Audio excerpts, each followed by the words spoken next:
Hello and welcome everybody to episode 10 of the Casual Spikes podcast. Double digits, finally. It is old enough to start middle school, I think. If Yeah, you've we'll go with converted that. if you We'll go with converted that. episodes to years. Which is probably about how many years get taken off my life, one episode, 1 year. So in virtue the podcast is like 10 years old. All right. Oh Weird way yeah. to start, but No, sure, we'll no, go with it. all right, I'm joking. All right, for real this time. Okay. Three, two, one. Hello and welcome everybody to episode 10 of the Casual Spikes podcast. I am your host, Dakota, aka Karate23, here on YouTube. Joining me as always is my co-host, Randy from Modern with Randy. Say hi, Randy. Hi, Randy. And I would say that this episode is pretty special, but we don't make millions and millions of dollars. So we're going to be giving our thoughts on the Pro Tour as day one is currently happening and getting towards the end of actually finishing up. We have some cool decks we're going to look at from the event, kind of give the metagame breakdown of it, and do the best we can to kind of navigate standard, even though that is definitely far from my expertise. Oh yeah. I mean, I don't think I have expertise in any format. I just pretend to, like every Magic player. But well, don't worry. Like once we get through that, we're gonna actually talk about a few of the cards from the MH3 leaks that look to be pretty legit. We're not going to talk about all of them just because they're a little bit more if they're I mean they're all like iffy, because none of them The are officially least, confirmed. the least iffy ones, Yeah. quotation marks, These are heavily. like the full, like you can see the full card, and like kind of how the collector's numbers, everything lines up. Seems like it's legit, and like the cards aren't like super ridiculous. It kind of weird to say in terms of like stuff happening with modern, but they don't seem super ridiculous and totally out of like left field to where like these cards could be very much real. Yeah, I mean, we're not putting like one mana 2/1s that make a treasure when they do damage and exile the top card of the player's library or anything. Nothing ridiculous like that. Yeah, could you imagine if they put dash on something like that? That'd be insane. Oh, that'd be broken. That'd probably be the best creature ever printed. No, Death Shaman is still a creature. Yeah, but like they trade. So how good is Deathrite Shaman actually? Abandoned, Legacy, and Modern, and unplayable because there's not fetch lands and Pioneer. You know what wouldn't be unplayable in Pioneer if it was legal? Ragavan. Because he doesn't need a crutch, Randall. Yeah, it's like a crutch, like the crutch of fetch lands that they had to ban in Pioneer to make sure it wasn't another Modern. Oh, whatever. You know what format does have fetch lands in it, Randy, that isn't modern or legacy? Commander. Command, you would technically be correct, and pre-modern as well. But Oh, technically speaking, not in the way that us Eternal players would know it, but there are fetch lands in standard. oh yeah, the analyst decks are playing them. Yeah, but That's a fun style deck. that's true. And the rest of the form, well, except for like Four Color Legends, there's some things, but I'm gonna throw up a graphic for like the standard meta game for like the Pro Tour probably right now. So hopefully you're seeing it. But Randy, have you pulled it up in front of you? You see I what I'm looking have. at? Picking up what I'm putting Yeah, down. yeah. To the surprise of probably no one, Esper midrange is the most played of the field. It's 31% of the field, 65 decks total. This deck has kind of been a powerhouse for all of Standard. I know it was a deck that I heavily considered buying into for the RCQ season for Standard. I just didn't really want to put that much money into a format that if I don't qualify for, I'm never playing again until it's back in the RCQ season, in which case those cards are going to have rotated out and I'm going to be out money. It's a really strong deck.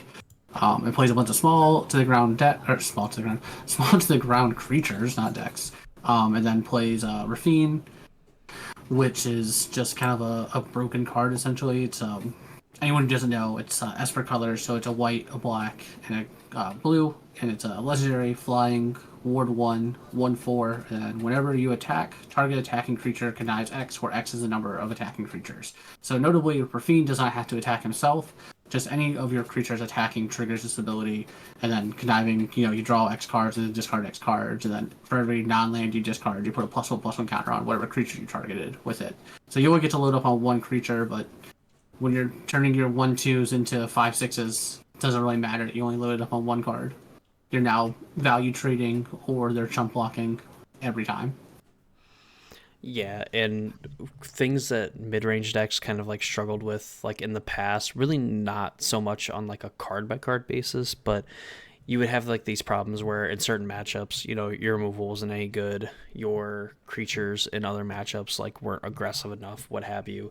And this Esper mid-range deck kind of mitigates that drawback by essentially turning those cards into power onto your creatures while also getting to, again, like filter your hand and just be set up to, counter a spell, to protect your board, or find like a removal spell or something that's actually relevant to the matchup rather than just having cards rot in your hand for the rest of the game.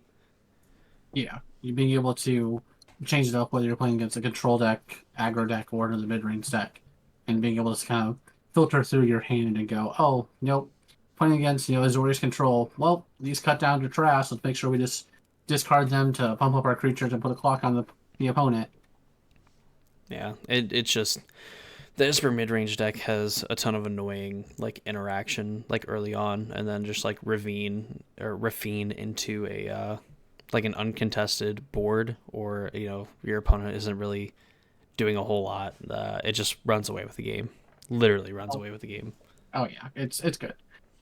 Um, and then probably I think was the biggest surprise to me because despite looking at Thunder Junction's set list multiple times, pouring over probably the cards way more than I have any standard set in recent years, I couldn't figure out why Boros Convoke is the second most played deck.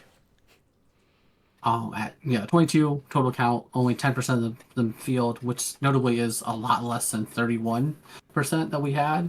I mean, we're looking at a 21% difference basically, which is wild to think about. Um, but yeah, they got Inspiring Vantage is the biggest card that Borders Convoke got. They have like another like one drop that they're playing, but like one drop it doesn't matter. It doesn't say win the game, so the one drop doesn't matter. The fact that they have a red white dual land that doesn't hurt them, that comes into play untapped for the first 3 turns, and just says tap for red or white is the whole reason why this deck is now back on the map. This was almost a tier 2 deck before the printing of Thunder Junction, and now has shot up to the second most played deck in the Pro Tour. Yeah, and I think historically speaking, like you look for like the most broken aggro deck, right? Like whatever can win on the earliest turn of the game possible. Mm-hmm. And Boros Convoke, I think, is a deck that can win the game like out of nowhere super quickly, thanks to a lot of the cards printed between Murders of Karlov Manor and Outlaws of Thunder Junction. But it does rebuild very well. There was actually even a match like at the Pro Tour, I think in round 4, round 5, the Boros Convoke player got their board wiped against Domain, and we're basically staring down like a 6/6 token, and then they were able to, like, over the course of 2 turns, like put enough creatures into play to have a full cost like Knight Errant of Eos paid for convoked, a full convoked Knight Errant, and then Mm-hmm. just end up getting like a recruiter and like another 1 drop creature, I believe. And I mean, that's basically like rebuilt right there. Your opponent's like 6/6 can only block like one creature at a time, and you have all these different anthem effects, ways to kind of like pump up your creatures and whatnot. I mean, just isn't good enough. Just wiping the board, you have to be able to answer their threats multiple times over, and they still just have the potential to rebuild. Oh yeah, I mean, so I definitely played the Boros Convoke deck a little bit in the RCQ season, and I mean, if you're playing I'm just gonna equate this to the Pioneer version because they're basically almost the same. If you're playing like the Pioneer version, you know that this deck does a really good job of building a board very quickly and then going, all right, you need to answer this board. I'm not going to play any more spells. I'm not going to play anything else unless I absolutely need to, or it's going to win me the game. And you're going to answer this board. And if you don't answer this board, you're going to die. But if you do answer this board, I got to spend 2 or 3 turns of just drawing or popping my clues and getting more card advantage and more cards in my hand to where that's cool. You tapped out on your turn 3, turn 4 to board wipe. Here's another board. Answer this board or you're going to die. By the way, I don't have to play any more cards now. I played 3 cards. I need you to play at least one more board wipe before I have to do anything. Yeah, the Convoke deck is pretty gross in the fact that now it is able to cast spells with a lot of consistency instead of being this deck that is hoping to draw the busted hands and then pray it can also cast those busted spells on time. Oh God. Is obviously I think an aggro deck like this is good for the format. I think better than putting 14 power into play on turn 2, but just having some of that resiliency is really nice. And it is definitely one of those decks where like the printing of the land is what made this deck jump back up 100%. Because there was so many games where like you do 5 or 6 damage to yourself because you're playing really bad lands that you have to play to make sure you can cast your spells on time. And like if you're doing 1 or 2 damage, like that's not that can make or break a game. When you're doing 5 or 6 damage, you need to be drawing and playing to the best of your ability every turn because you're doing 5 damage to yourself. You're starting with a fourth of your life, and like that is a noticeable difference compared to like now. This deck is doing 1 or 2 damage to itself maybe over the course of a game. Oh yeah, and looking at the rest of this metagame and kind of like the standard metagame as a whole, when you're and in any case when you're taking unnecessary damage, when it's not am I going to trade creatures or am I going to end up taking damage is one thing. When your mana base is so painful that you as the aggro deck can then get out aggroed by other aggro Mhm. decks, it ends up feeling pretty bad. Oh yeah. But what doesn't have to worry about getting like aggroed out, but gets a pretty sweet fireball What? as a teamer analyst. It is a Randy, it's a different. you're looking at the same thing I'm looking at. That's fair. No, teamer analyst is essentially kind of like that weird like I mean a different way of finishing the game, but like kind of like that Slogurk deck that was like trying to loop the Takanuma and the Jace perfected mind and like milling your opponent. This one does it even better by just straight up killing your opponent rather than trying to assemble some like convoluted, where you need so many lands and whatnot. So essentially, there's this card called World Soul's Rage, which is like a green red and X, deals X damage to, I believe it's like target creature or player, and then you can put X lands from your hand or graveyard onto the battlefield. So with the Cabaretti lands from Streets of New Capenna, they come into play. They immediately get sacrificed. You gain a life. You get to search for a basic of whatever type. Usually, it's going to be green, red, or blue. And eventually, you can get enough mana thanks to Nissa to doing her best impression of a Lotus Cobra, and find generate mana from like your lands coming to play tapped, and then you have what's the enchantment that untaps lands or lands coming to play untapped? Spelunking. Spelunking, yeah. So like there's some spelunking action going on where you just end up like sacrificing your analyst, get back 6 lands. You put 6 lands into play untapped off of it. You generate 6 mana from Nissa, and then you're able to play like the enchantments that like make your lands tap for triple mana, and then you just fireball your opponent. Yeah, virtue of strength. Virtue of strength. Yeah, this deck is essentially the super streamlined version of kind of like the 68 card or 63 card like Slogurk like mill decks, where this is just getting them dead. So the biggest notate for this deck, the reason why this deck eventually went better, but is played over the Slogard deck because I like the Slogard deck personally. I like that one a lot. I built it even and was playing it. This deck is better against the aggro portion of the field. The Slogard deck is better against the control portion of the field. So it depends on what you expect to see. Obviously, we just said that Boros Convoke got a million times better and is going to be played everywhere. So probably would be better against the aggro decks going into this Pro Tour. That's why you see Teamer Control. I guess you could call it Teamer Control, but that's why you see Teamer Analyst is being played over that Slogger deck originally.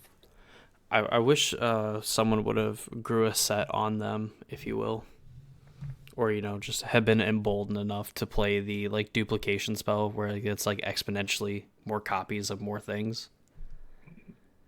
Because like I've seen people play that on arena, and like I think x equals 6 or x equals 7, and they get to like 7 copies of like 7 different permanents. Oh my god.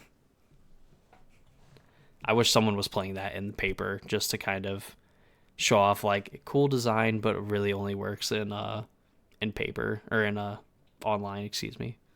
Yeah. Um. Unfortunate.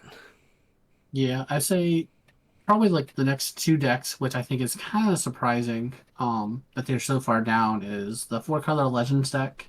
I kind of thought that was going to be a bigger deck going into this because we got like Tiny Bones, got printed into the set or just came out. He's a good legend that deck has kind of been needing, like a good one drop legend.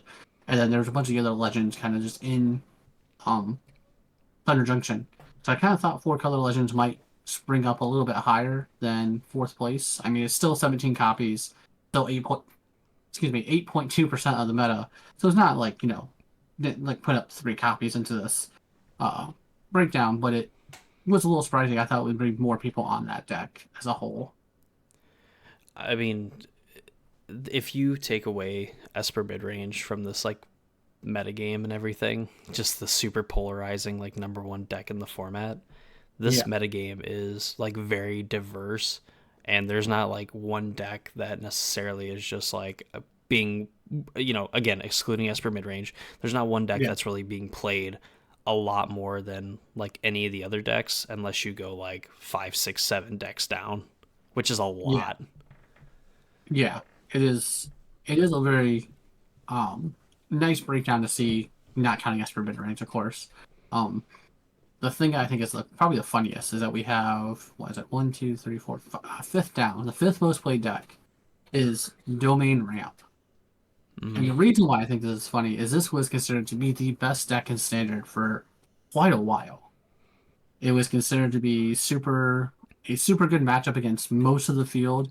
Um, you could lose to like the super aggro decks like the Boros Convoke and stuff. Like you could lose to those type of decks um, as a whole, but you had pretty much a good game plan against every deck in the format. And like even Esper mid range, I think it was a 50-50 or maybe, 55-45 type matchup to where like you still were not just like, oh, you're not gonna win this matchup type deal. And so I think it's crazy that we went from that in like the early part of the RCQ season to now it's like the fifth most played deck at 6.8%.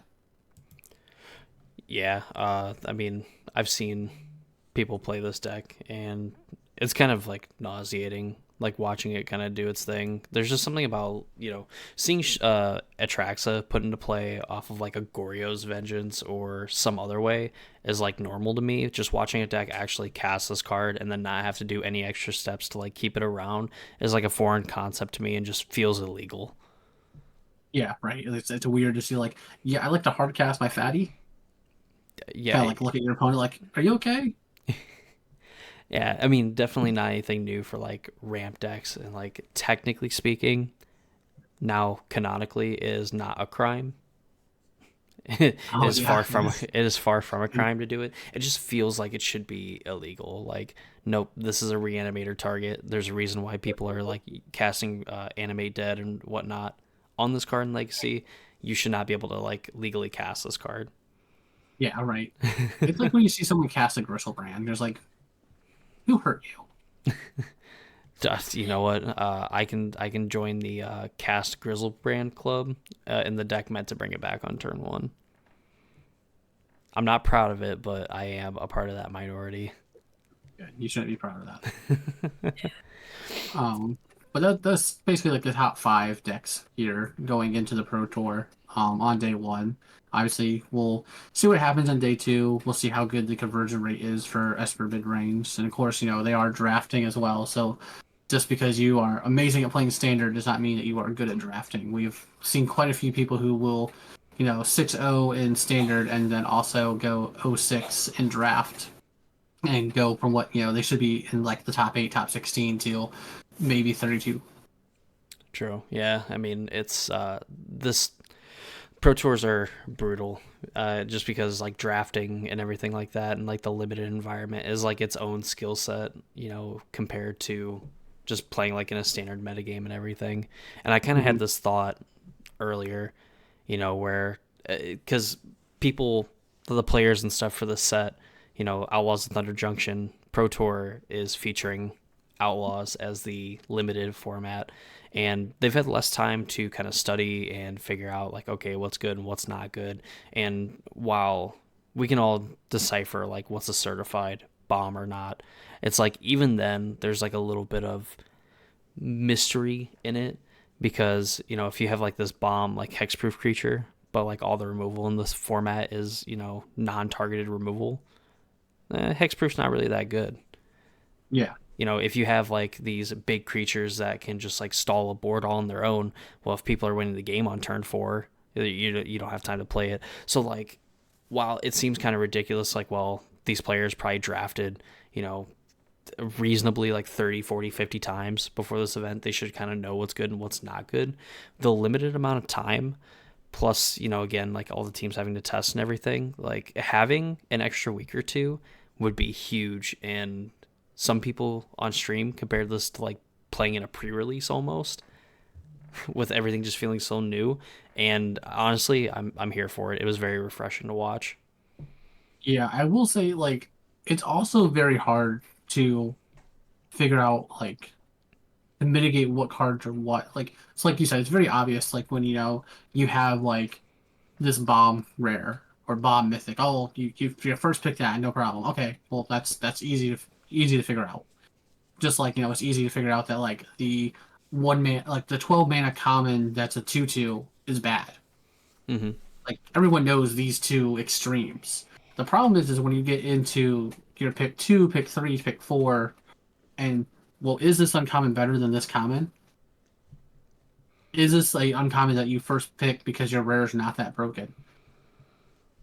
Is this a common that you first pick because your uncommons and rares aren't that good? Like it's a real like when you are drafting for pure deck building and winning, it's a whole nother game, and like it's very hard to learn that skill set and to figure out what is what is your criteria, right? Because like we know the bomb rares, we know the bomb uncommons, we know the bomb commons. Like some of these things are just very obvious if you've spent any amount of time playing limited or like trying to learn limited. But Yeah. it's that it's the picks between it's I would say pick between pick 3 and pick like 8 of every pack is like where you make or break your deck. Oh yeah. And knowing what commons and what uncommons you need to be picking at that time frame for whatever archetype you're trying to build. Yeah, and a lot of it too can go into maybe not necessarily what you are seeing, but maybe what you don't see in the pack. And Hmm. kind of a good example of it, in the draft today, they featured Seth Manfield as like the featured drafter Hmm. for the first 3 rounds of limited. And in pack 2, he actually took a probably the best red common, because he was firmly in red, and passed up Bristly Bill, which is like an absolutely like top 2, and it's probably not 2 in terms of rare green cards, or Yeah, it's a mythic, but like it's a certified bomb, like 5 out of 5. yeah. You Could you get open five this and a pack half. Yeah, pack one, you see this, you're like, I'm picking that. Like yeah, you don't even need to look at the rest of the pack. Like you can yeah, quite literally go, yep, that's the one. yeah. You're literally taking that other 40 seconds to like look at the rest of the pack and like commit it to memory, rather than wasting your brain power on picking Bill. Yeah, you're um looking to see how many green cards are in this pack, and it's kind of notating like, okay, when I come to pick pack 8, this comes back around. How many green cards are left back in this pack? yeah. Because that's what I care about. And so that's kind of where like the important thing comes from this, is like, because I had said that he picked the red uncommon, or the best red common in the Mhm. set versus like the Bristly Bill, and that's just from not seeing any green cards getting passed to him through pack one, and while there might have been like a good green card, there was a ton of red cards, some good white cards kind of floating around as well. So just kind of recognizing just in that first pack, like, okay, well, I could take this green bomb, I could possibly splash it, I could do something with it, but at the end of the day, if I don't get past any green cards, or I don't find any green deserts, I don't find anything to kind of support that, then it's a wasted pick, and I passed up a card that would absolutely make my deck for a card that I'm not even quite sure, would make my deck, but I'm not sure if it will, Exactly. and that's, I mean, there's so many different nuances to like limited, and it's kind of like, at least to me, like Pokemon in a way, where, if you just want to draft, you don't care, you just want to like pick your cards, you want to play with your favorite ones, whatever, you can do that and you could still have like a decent deck. But, when you go even deeper and there's like levels to how you play and like how you draft, how you build your decks and everything like that, and it can be as complicated and as deep as you want it to be. And it doesn't need to be that deep if you want to have fun. Yeah. Yeah. So, I mean, there's so many levels of drafting. Like we have, your casual F&M draft all the way up to Pro Tour draft. And like, obviously you're going to have a wide variety of what you're first picking through eighth picking, like big difference between those two sets, or like those two types of people playing and onward. But yeah, it is a very in like meta not meta limited is very interesting in the sense of like there's a lot that goes into it. There's a lot of thought process that goes into it. It's very deep, and it makes you have to reevaluate cards, right? Because if you're looking at cards through a constructed playability, you can throw away like easily 3/4 of the pack every time you open one. mm, Like unless the uncommons are like a good removal spell or good, insert like redundancy that we already have that we need another one of, doesn't matter. The rare has to be, it has to fit like these couple check marks. Is it good costed? Is it a good body? Does it have a relevant ability? Does it do something we've never seen before? Does it break something? Does it make something cheaper? mm, Easy ideas of like, oh, okay, it does this, it does this. Okay, cool. That's gonna be constructed playable somewhere. No, it doesn't do any of that. Okay, that's never gonna get played. Trash it. mm-hmm. And then when you're looking at limited, it's like, well, no.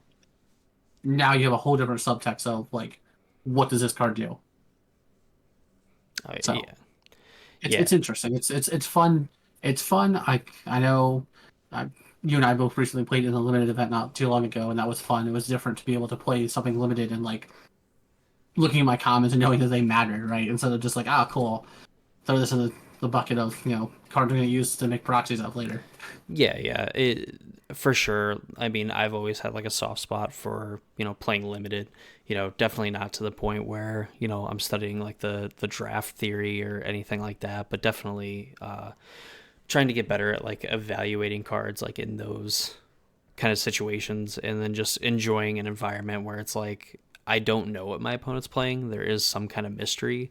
Like if Mm-hmm. they're playing like these two colors, I know that they could play this red removal spell. They could be playing like this black bomb, whatever. And I kind of have to play the game and make decisions kind of like based on the information that I know, Mm-hmm. rather than being, okay, I'm waiting for my opponent to slam their Shieldred or whatever so I can play this removal spell. There is a real question of like, do I use my removal spell on their 5-drop, or do they have a 6-drop that they could play? Am Yeah, I or tapping they out have a to like play this? Yeah. yeah, or they have like the three costed bomb that I know is in these colors, and like yeah, this 5-drop I'm not winning if I don't enter it, but also if they just could turn around and drop the 3-drop next turn, I'm never winning as well either.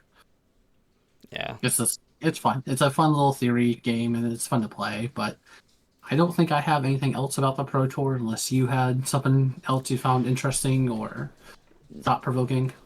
No, just the fact that I've fallen in love with I've fallen in love with the limited format. Like, it's great. I have the itch to like constantly play it, which I have not felt in quite a long time, probably since the Ravnica Allegiance like kind of era of Magic, where I absolutely wanted to play like that limited, and I really want to play this one, the standard format, aside from being very, very, very heavy at the very top.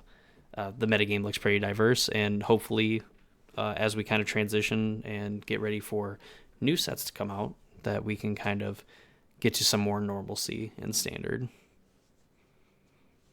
Agreed. But enough of that. That stuff's boring. Some of the best players in the world playing the best Magic. I get out of here. Let's talk about Pioneer or Slick Shot. Slick Shot show off the format. That's true. Yeah.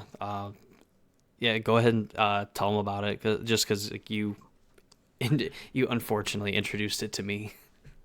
Yeah, so as anybody who has been paying attention to Thunder Junction, so this is probably one of the most talked about cards coming out of it. Um, Slick Shot Show Off, which I will one day learn how to pronounce without having to think about it, is one generic and a red for a 1/2, has flying, has haste, and whenever you cast a non-creature spell, it gets +2/+0 so at a turn, and you can also plot it for one generic and a red.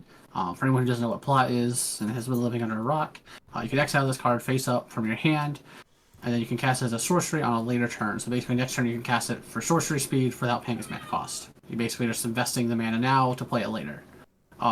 So this has spawned a couple new decks, quotation around new because they were decks in the format before, but has made them playable for sure. So we now have mono red wizards because for some reason he's a bird wizard, which now makes wizard lightning playable. We now have a critical mass of good wizards that you want to actually play.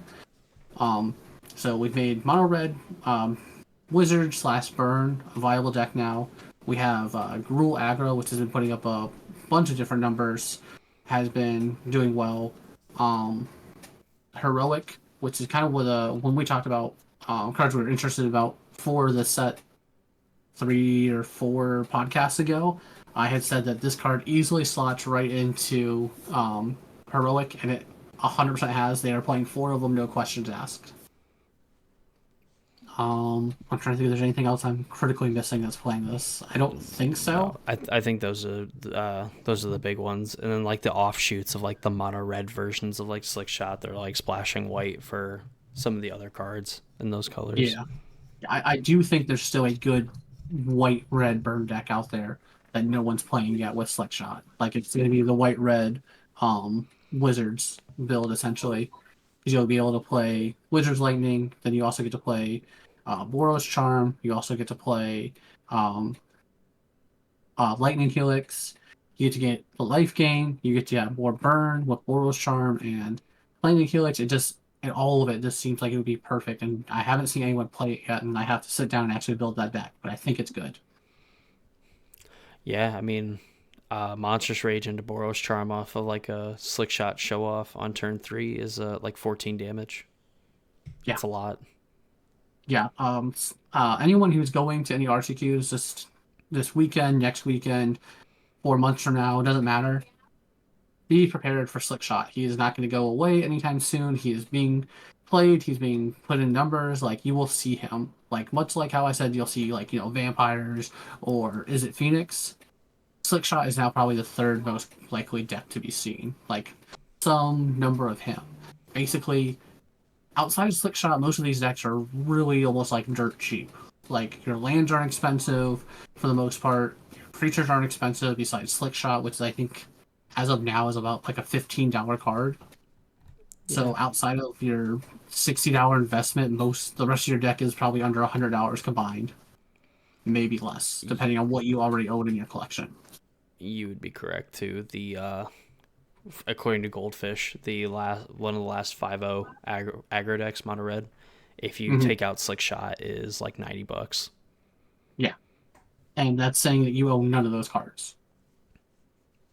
Yeah, very true. Yeah, and I mean a lot of that is like commons. Like honestly, the most expensive card after Slick Shot, ironically, is Monstrous Rage and Play with Fire. They're both sitting at like I think like $2+ a piece. Yeah, yeah. Um, but yeah, super competitive deck. If you want to get into Pioneer, definitely build Slick Shot, some odd deck. Like you start off with 4 Slick Shots and just figure out what color you're pairing it with, or you're just saying mono red, and then build around. That's it. That's all it takes. And two, the fact that this deck is very friendly for like the newer players, like just new players, period, because you just kind of want to cast your spells like in your. I mean, obviously there's some tricks and things like that you can do. You can kind of show off, if you will, that you can do with this deck.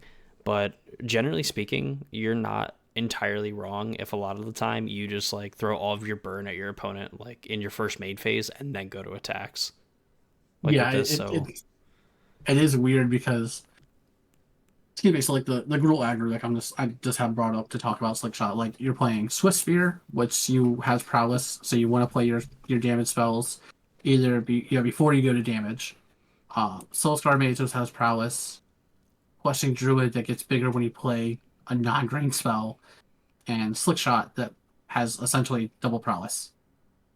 Like all these things want you to play spells before you do damage. So like it's almost weird because like Magic always is like, you want to react to whatever your opponent's doing. Your spells say instant, so you want to play them at instant speed. Like obviously, like there's some nuance behind that. Like this one's playing 4 Blossoming Defense, which gives you a creature hexproof and +2/+2. Obviously, you don't want to cast that on your Slick Shot before they target it with a spell to kill it. So like yeah, there is some nuance in that sense, but yeah, like you basically want to go to attacks or you want to spend your burn like, all right, I'm going to kill your blocker, trigger my prowess, attack for more damage. Like I don't want to wait until you decide to block. Like I'm clearing away the blockers. yeah, this is a deck that punishes players for not being prepared for it, punishes like newer players for not knowing exactly like what to deal with or just not respecting the bird wizard. And then of course like the newer players where you're just like I'm gonna play all my things because it feels right, and like maybe you miss out like on a point or two, but when you're dealing like 30, dealing 28 versus 30 is it's basically the same when your opponent's dead. Yeah, my opponent has decided not to have life points anymore. That's true. I have I one. I've in the name of democracy I have revoked all of your life points. Exactly.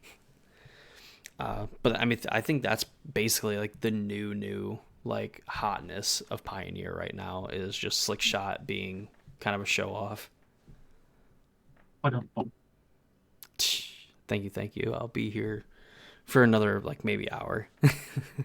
I will say I do think that moving forward, I think that it's either going to be Gruul aggro or the red white deck that I'm theorizing will be good and playable is going to be one of the two best aggro decks we're seeing move forward.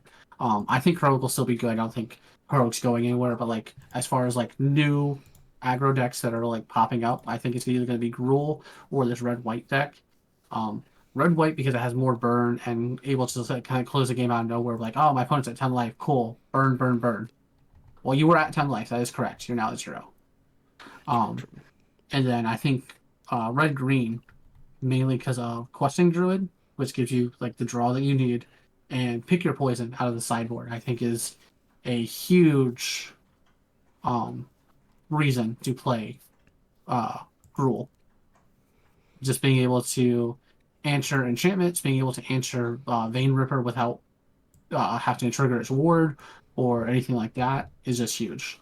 And I think those are like your big reasons for being in Gruul, and I think that's why Gruul will continue to see success is because of uh, pushing Druid and then Pick Your Poison is just a huge card, and people are kind of picking up how good Pick Your Poison is.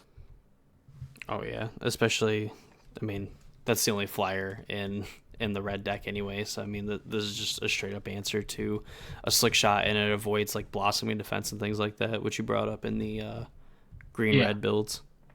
yeah. It answers the other Slick Shots, it answers Vein Ripper, and it answers the enchantments coming out of like the 5 color like Niv Mizzet and um, like Fire's deck that is like slowly starting to peak back up because it's good against Rakdos mid or Rakdos vampires.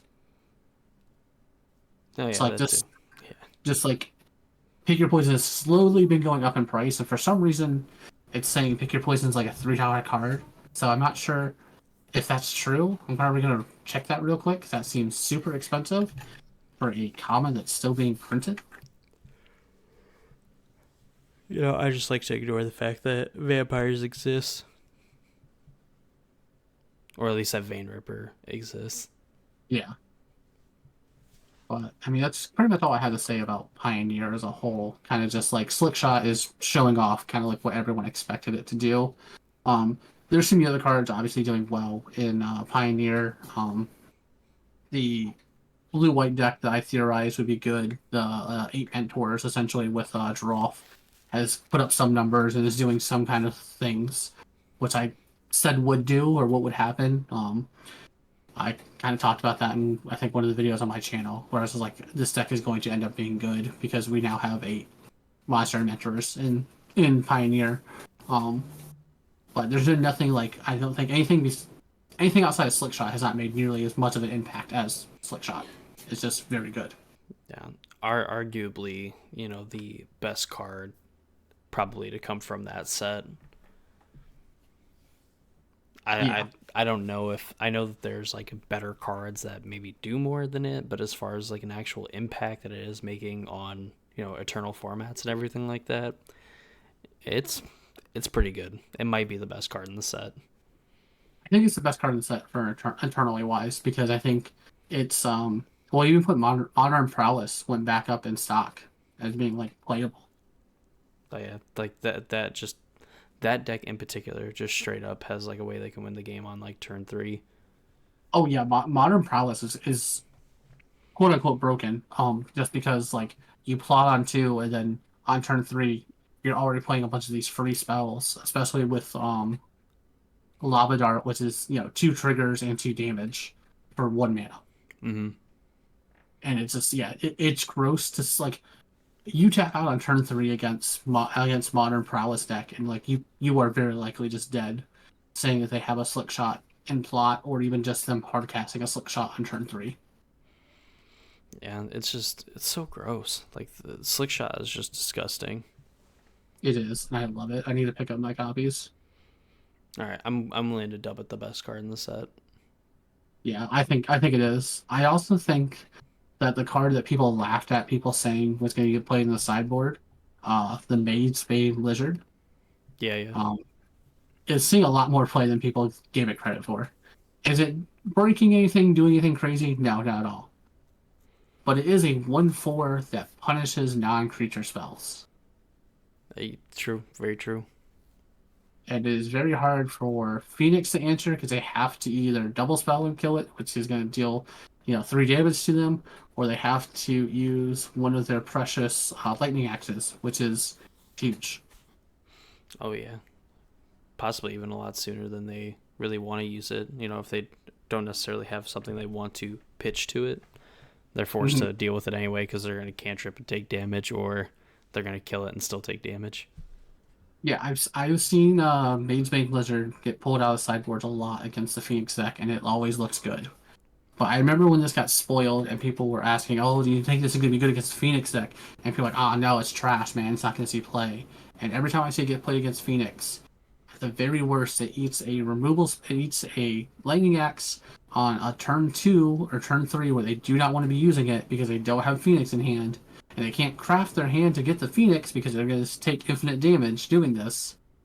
And like that is just so powerfully looking. And the best part about this is like, yeah, you invested 2 mana, they only invested 1 mana on a card for it, but like you feel like you won that exchange every time Mm-hmm. because they had to kill a 1/4 that essentially does nothing but does everything against them. And it just feels good. Like as a Phoenix player, I don't want to have to deal with that card. Whack is what the Uh, slick shot says. yeah, but that's all I have. That's all I have for this. That's fair. I mean, we'll kind of keep tabs on Pioneer and stuff, obviously, as it is the RCQ season of the season, in one way or another to say that. So Yeah. I mean, we'll have some RCQs coming up. We have obviously the Pro Tour going on right now, so we'll probably go over that Pro Tour towards next week, along Mhm. with any of the kind of results and interesting things that happen in Pioneer. Modern, just kind of it's there. It's kind of like ever changing. It feels like it's in a lot better place than it was you know a while ago when we had the first set of bannings. Yeah. Um, I will say Affinity is looking a lot stronger than it has in the last. Oh yeah, When thank. was Fox Opal banned? What's yeah. Way to date yourself, Randy. Hey, man, I've lived through a lot of bans. Okay. Big sad. R.I.P. Mox Opal. Hey, I lived through when Wild Mikado was banned in Modern. Yeah, because the 1 mana 3/3 is absolutely absurd. They would never Yeah, print when anything nearly that broken ever again. yeah, not when Bolt was the most played removal spell either. It's crazy. Shit, I got motion twin. But Affinity I think is probably the biggest winner so far out of Thunder Junction. Outside of, well, I guess let me phrase it, outside of the obvious slick shot. Um, Affinity got a big boost in um Simulacrum Synthesizer. Yeah, simulacrum synthesizer. Yeah, I can't say synthesizer without having to think about how to say it. Um, That's all right. As long as you're a construct sympathizer, you can play synthesizer. that was good. So See, this is an artifact. It's two in a blue, and it has when it comes into play, you scry two. Nothing too crazy or interesting there, right? 3 mana to scry two is not good.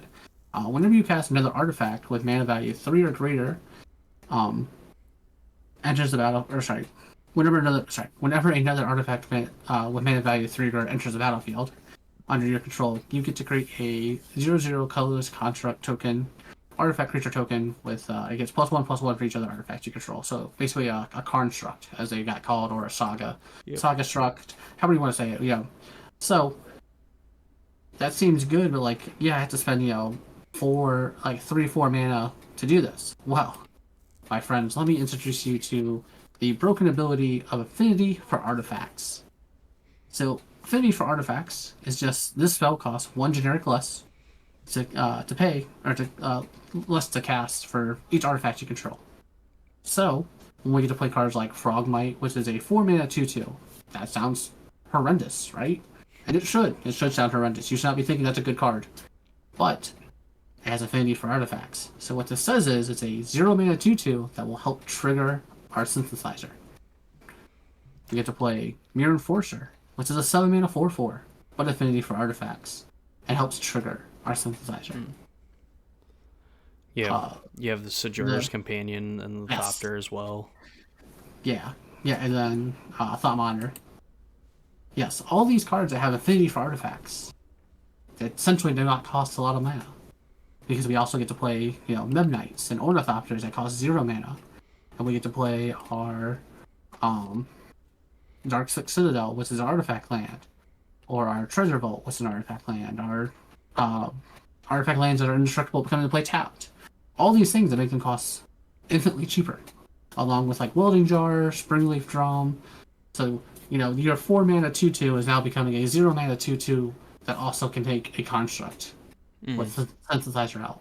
So just a deck that now gets to go wider and bigger, essentially, than what it has been able to before.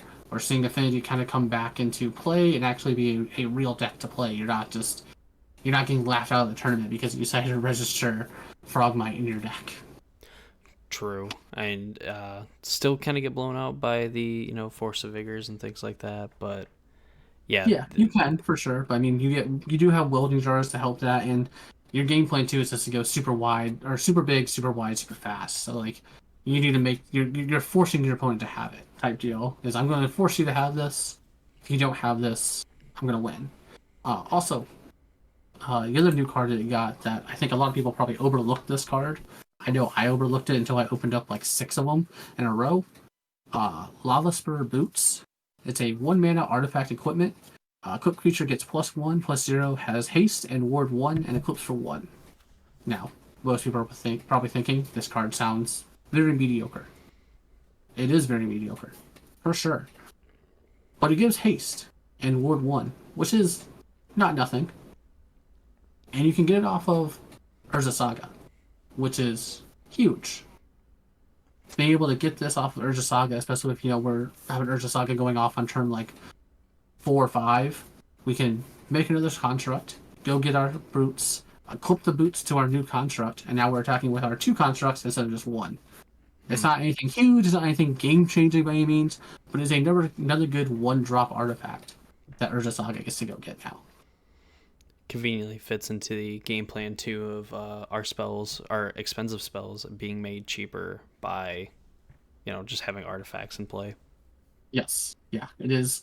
It is a good card that I think flew under the radar for a lot of people. Like I said, I went over this Thunder Junction set way more than I have for any standard set in the last probably 2 or 3 years, and I missed this card easily because I saw that most of the artifacts in the set were kind of expensive, like the colorless artifacts were kind of expensive, didn't really do much, definitely going to get played in limited, but nothing else.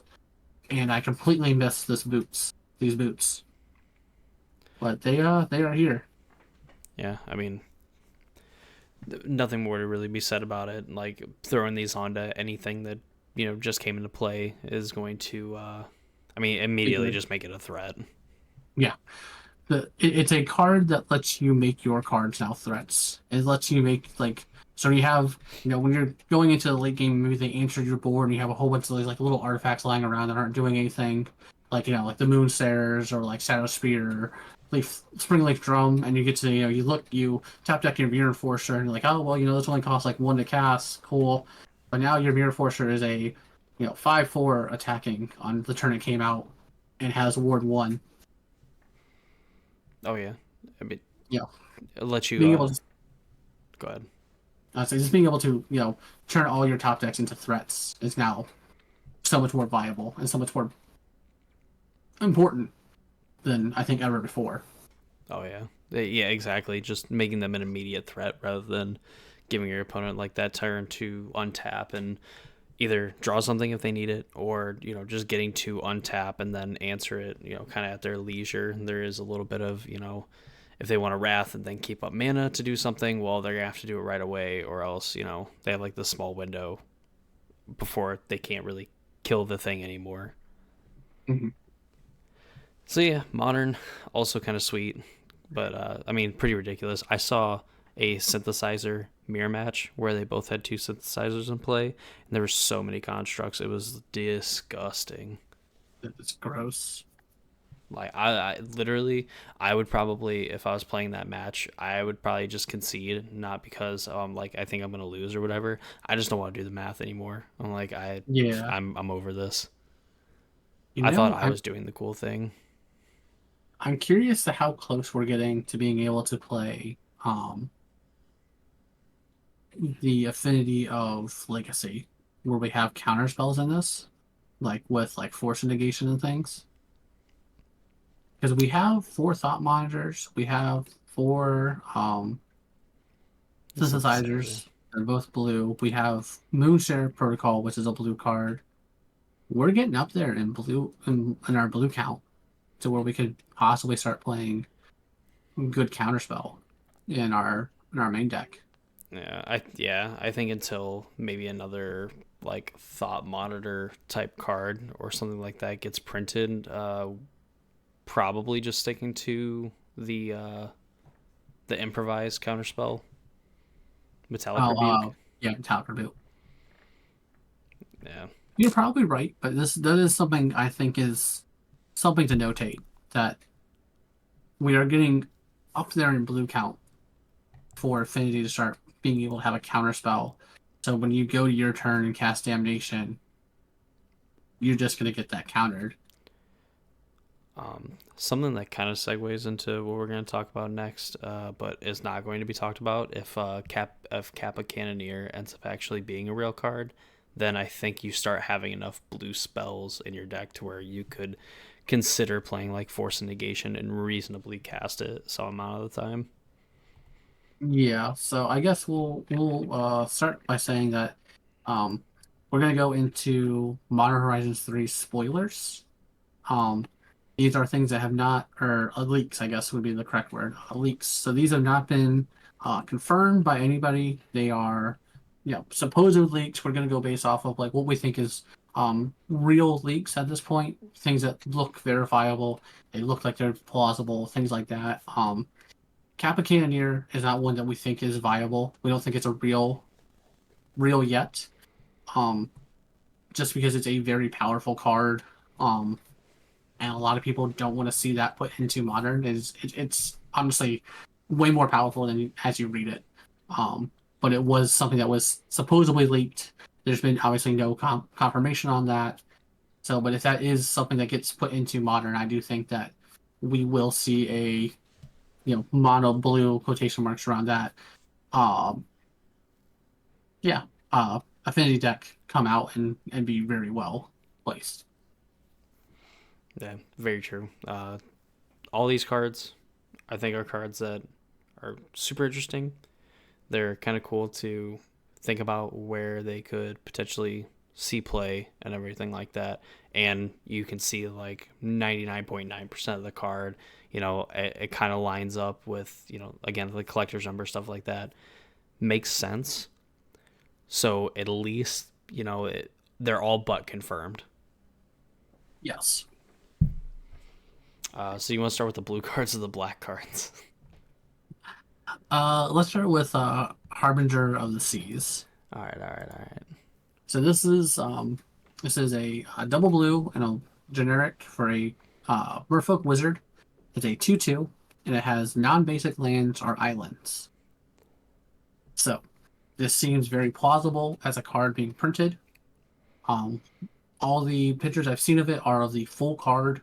There's nothing like it's not half cut off. There's nothing just like sketchy about it per se. And I think this is going to be a huge deal moving forward. Um, I will say that the biggest thing for like Mags of the Moon is that it makes everything a mountain, which is annoying. Islands are arguably better in modern and arguably better in Magic in general. So yeah, giving your opponent free blue mana is not the best. But I will also notate that most of the removal that gets played is red, which is kind of what makes Magus worse in the sense of like, hey, you gave me red mana, I'm gonna bolt your Magus into my turn. Untap, I have all my colors again. Cool. You know, obviously you can float red mana in response to this coming into play, still bolt it, still kill it, still whatever removal spell you're playing. But I do think that this card is much better with turning things into islands. And obviously, with it being a Merfolk, it's going to slot into the Merfolk deck. It's just all but given as at least a one of, if not more. Um, excuse me, as well as it's going to play well with the Merfolk creatures because Merfolk all have Island Walk, or all their lords give out Island Walk. Now you're giving our opponents islands for sure. It's just kind of a win-win in that situation. I also think it's going to see a wide variety of play outside of Merfolk, but I do think this is going to be a game changer moving forward. Yeah, I mean, I can definitely see that. It's a little bit harder to cast than Magus just because of the double blue. But I mean, Mhm. realistically speaking, like getting to mess with your opponent's mana base in any way possible. I mean, obviously, if they're not playing blue, just like they're not playing any like red spells, whatever, Magus on the Moon, Harbinger of the Seas is going to be a pretty big blowout. Even if your opponent is, the fact that again this is like an extra protection where like they have to deal with this and then still have the mana to do the thing they want to do could probably be good enough, especially in a deck like Merfolk where they can kind of snowball pretty out of control and get to a point where even if you do answer this and now you're able to kind of like cast your spells or whatnot, if you have to take a turn or two off, like you're probably just going to get ran over anyway. So neat card, honestly. Oh yeah, I like it. Um, Probably not as much as the uh, other one, I would think, but oh, no, the other one is so we have Flare of Denial. We've seen some of these, the cycle of the new free spells. Like every Modern Horizon, we've had the free spells. We had the instants in the first one, with Force of Negation, Force of Vigor being the two big ones that see play, and then this new cycle we have like the sorcery. I guess it was more of a sorcery. Is what it was moving forward because we had the cultivate for the green one. I can't remember what it was actually called. This is the blue version of it though, or the blue one that we see. Flare of Denial, uh, one generic and two blue. Instant. You may sacrifice a non-token blue creature rather than pay the spell's mana cost, and then it has counter target spell. So we have gotten to the point where we have a free counterspell. Yay. Notably, this is definitely going, like, if this is real, which I think, again, I think it is based off of the fact it's the full picture of it.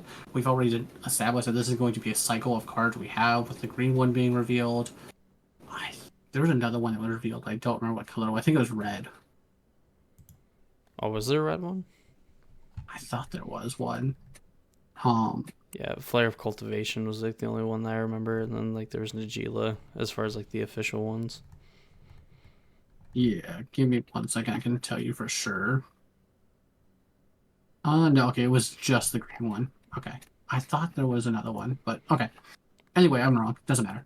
Um, but this is definitely going to fit also in Merfolk. Giving them a free counter spell is going to be huge. Um, Notably, this makes Snapcaster Mage a lot better as well, because you can still pay the alternate cost. It doesn't say, as long as this is in your hand, if you cast this from your hand, you can sacrifice a blue creature instead. So just being able to, Snapcaster Mage, so you have another 2 mana counterspell essentially. With Snapcaster Mage, being able to pay this for free, things like that. I definitely see this is going to be good, and it kind of feels like Wizards is trying to push Merfolk as the um, tribe they want to back the most moving forward.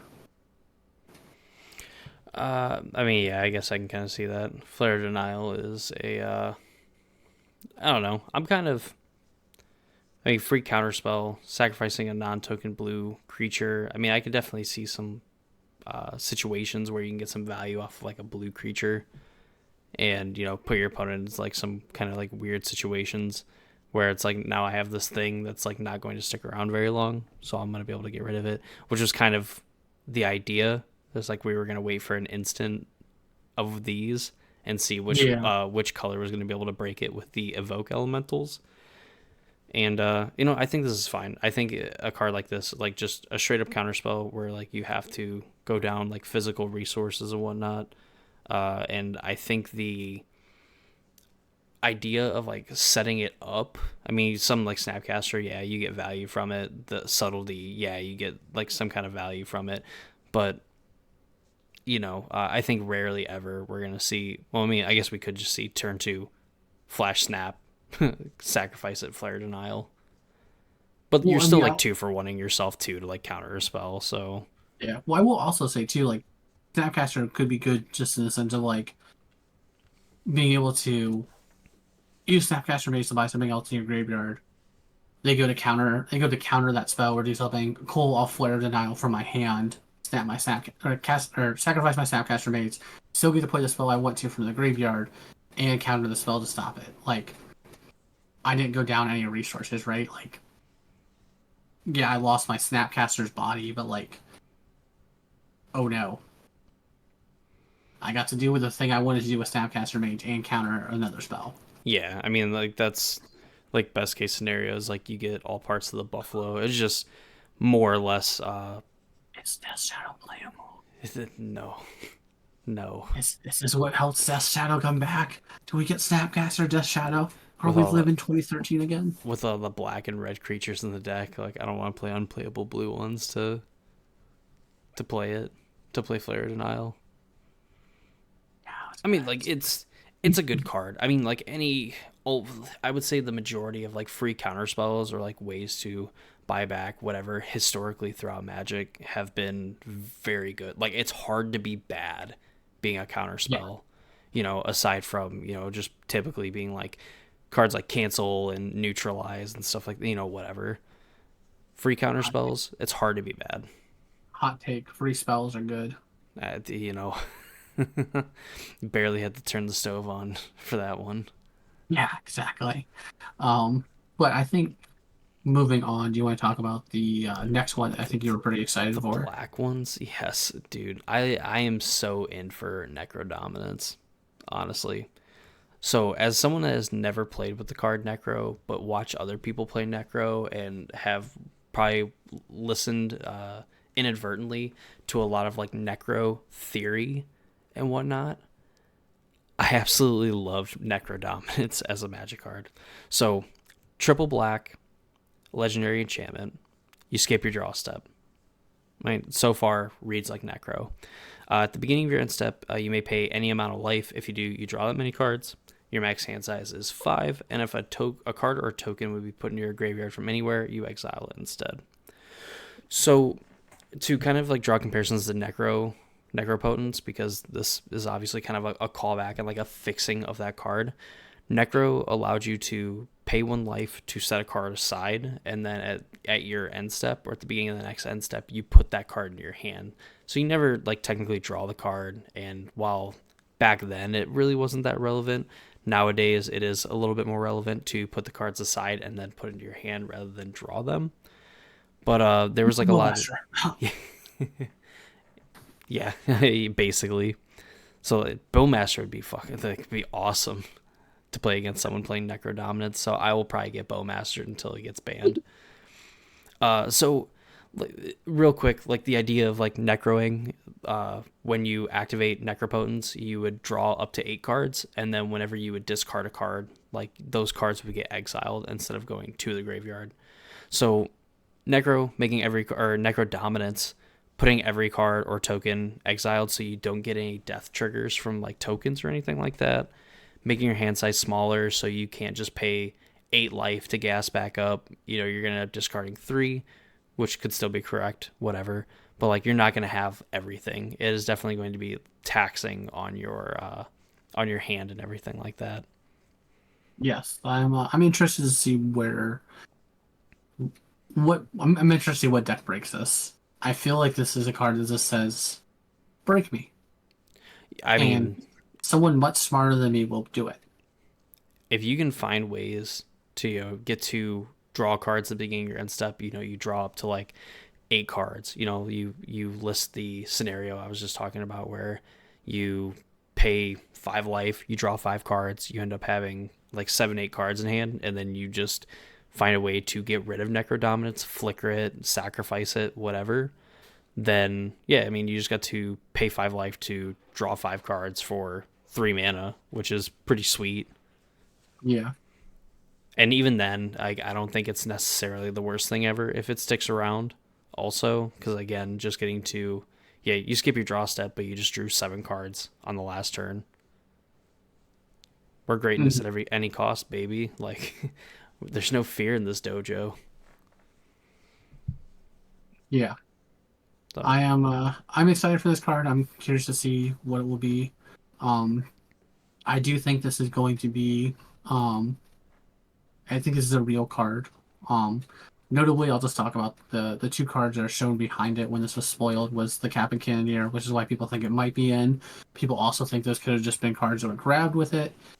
They also think that it could just be put into commander decks because that's obviously where Kappa Cannoneer came from. Was the first time was from a commander set or a commander product, and for some reason we have commander decks with Modern Horizons for insert money reasons from Lizards.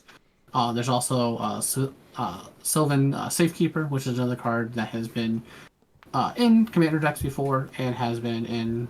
It's available in Legacy, Vintage, things like that, but not into Modern yet. So those could theoretically be in there. I think that they are not. I think Necrodominance makes sense as in there. It's definitely a brand new card to Modern. It's a brand new card printed. It makes sense. All of these things are a fixed version of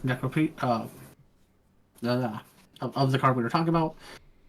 It all makes sense. I think this is going to be printed. I think the other 2 cards are just things that were grabbed with it or whatever. yeah, sorry, Necro Dominance. You kind of got outshined by Kappa Cannoneer, but it can get yeeted into the sun. That's fine. Yeah. I still love And, you. and then do you want to talk about our new Oh. voice overlord? Yeah, 2 mana Goyf in green is not playable anymore, so we need 1 mana Goyf in black. So Nether Goyf, and it's kind of fitting too because apparently one of the commander decks is literally just all about Goyfs. Apparently, from some of the other leaks, but 1 black, you have a star and a 1+ star. So Nether Goyf's power and toughness is equal number of card types among cards in your graveyard, and its toughness is equal to that number plus 1. So already it reads like Tarmogoyf, except for it doesn't count both players' graveyards. It just counts yours, so there isn't necessarily I bolt a Goyf interactions going on anymore. So you're kind of safe from that. But it also adds escape onto it, where you can pay 2 generic and a black and exile any number of other cards from your graveyard with 4 or more card types from among them. So notably for this, you can overpay. So if you have like 2 cards that make up the 4 card types you need, you can exile 2 cards and pay 3 mana for this. But if you wanted to exile 8 cards or whatever, you could do that as well. And while I can't think of necessarily examples off the top of my head where you'd want that, that is an option that is available to you if you do get some kind of benefit from doing that. Yes, you do get to sculpt your graveyard essentially for whatever that may do. Like I said, like you said, I can't think of anything either off the top of my head where that is like a reasonable thing I want to do. I can see that coming up in Legacy or something like that with some of like the reanimator effects and stuff. But as far as modern goes, like there's nothing that stands out to me where I'm like, oh, I can do X, Y, Z with this now. There's nothing that like stands out to where I'm like, oh, okay, that makes sense. Yeah, I think some unplayable some unplayable cards, you can kind of get a little bit of value from getting to exile them from like your graveyard.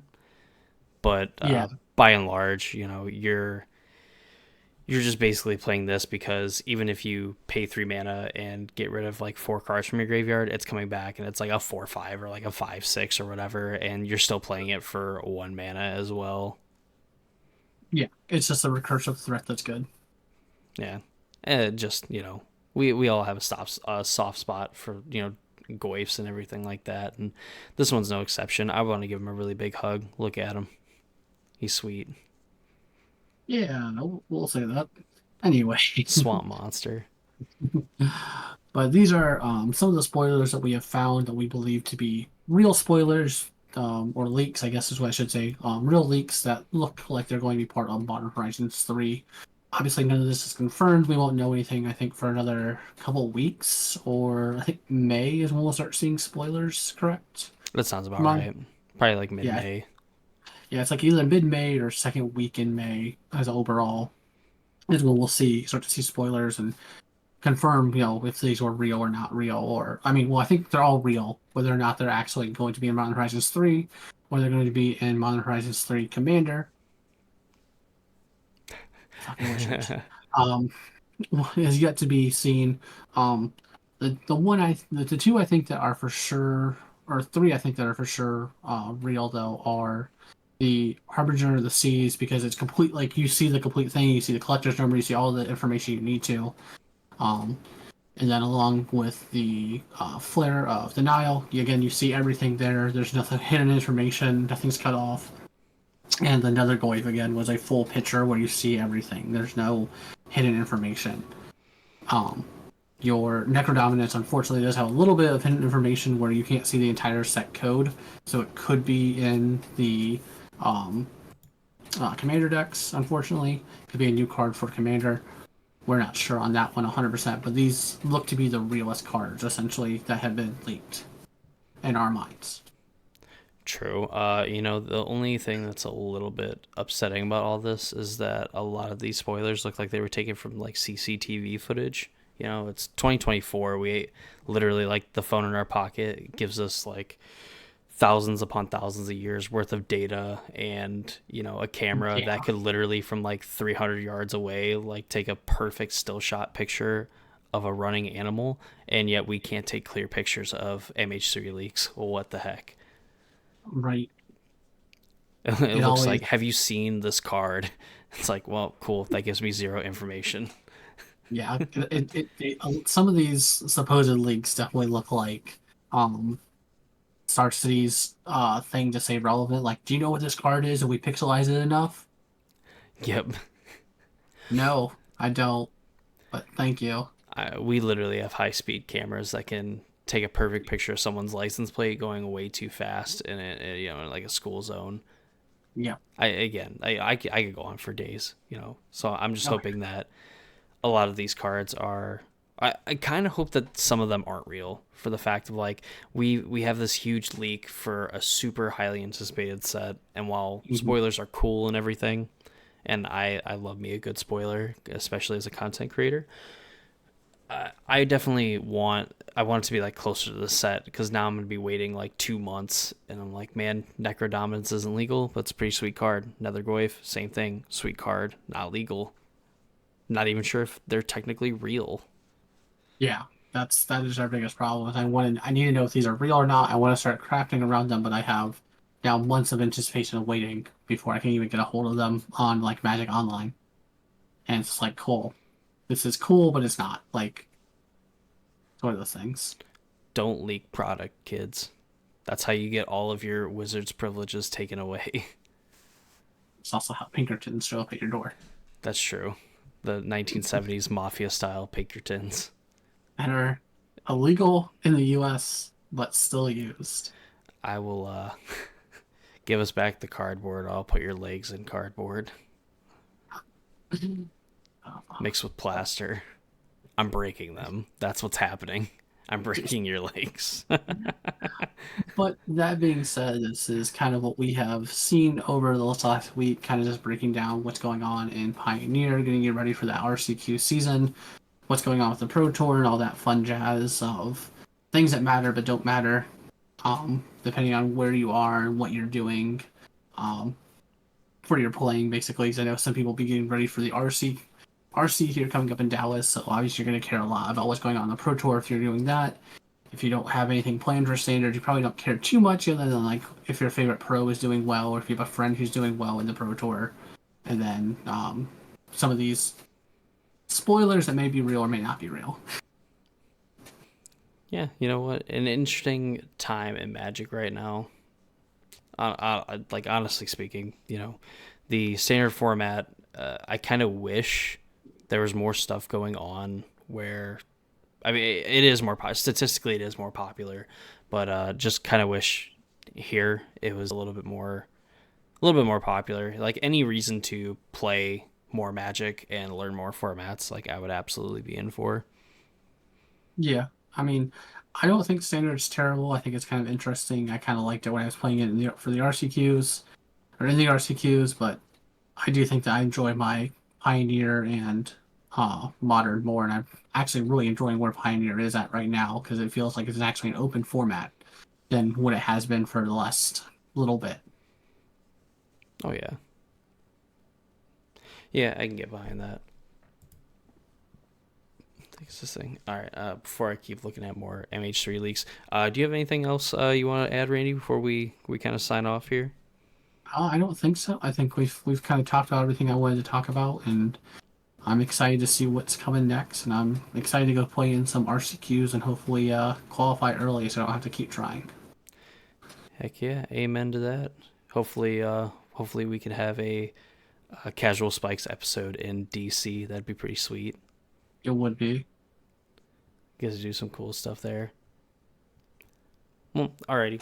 So that's gonna do it for episode 10. And I remember the episode without having to look it up either. So give me some props here.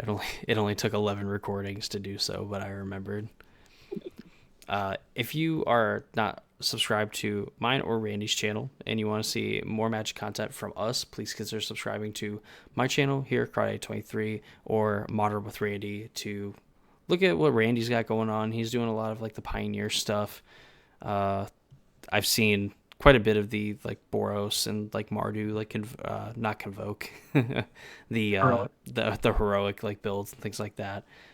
Which is pretty sweet. We got a lot of content going up on both of our channels, so be sure to subscribe and everything. Cheap, easy way to do so. Ring notification bell so you know when those videos get uploaded.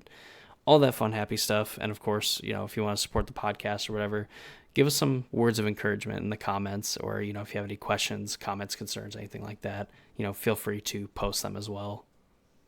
Yes. Also, let us know if you guys are going to any RCQs, how you're doing, what you're taking. Excuse me, what you're seeing. Always fun to hear about what's going on in the RCQ world. True, outside of outside of Flatland, Ohio, Yeah, yeah. Outside of our little bubble. of just cornfields. It's not even bubbles; it's all cornfields. But all right, that's gonna do it for us. Hope y'all enjoyed. We'll see y'all next week for kind of like the Pro Tour wrap up. Potentially some more Modern Horizons 3 stuff. I would expect that we would potentially see something confirmed at least at the Pro Tour, even if it isn't a convention style thing. And, Mhm. some Pioneer RCQ stuff. So we kind of have a little bit more information for for the rest of the season coming up. Yep. But alrighty, we'll see you all later. Catch y'all in the next episode. Subscribe to the channels, support us, all that fun, happy stuff, and we'll catch y'all later.